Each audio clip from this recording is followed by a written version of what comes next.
मिजाज लगे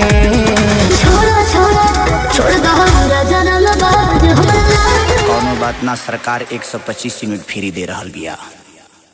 नमस्ते दोस्तों, भाई लोग आप लोग बता दें कि finally hit machine trend star Khesari Lal Yadav का एक बवाल 2025 का धमाकेदार गाना आ रहा है आपसे बीच में।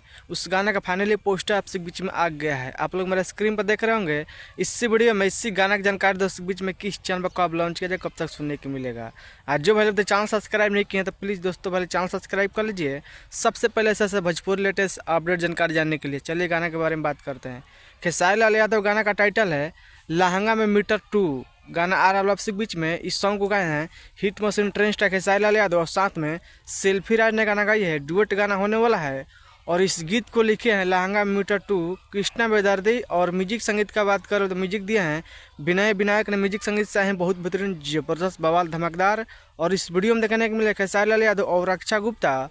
और इस गाना के मोशन पोस्टर आपसे बीच में आ गया है। वेस्ट भोजपुरी यूट्यूब चैनल पर जाइए, मोशन पोस्टर देखिए, बवाल धमाकेदार है। और इस गाने का टीजर हो सकता है कल आपसे बीच में देखने को मिलेगा वेस्ट भोजपुरी यूट्यूब चैनल पर।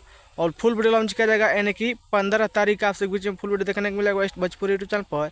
एक बार गाना सुनेगा बवाल धमाकेदार 2025 का पुराना गाना पर दूसरा पार्ट आ रहा है आपसे बीच में। लहंगा में मीटर लगा दिया 2 फिर गाना आ रहा है, जबरदस्त बवाल धमाकेदार गाना होने वाला है। कल टीजर देखेगा और परसों दिन सुबह फुल वीडियो देखने को मिलेगा वेस्ट भोजपुरी यूट्यूब चैनल पर।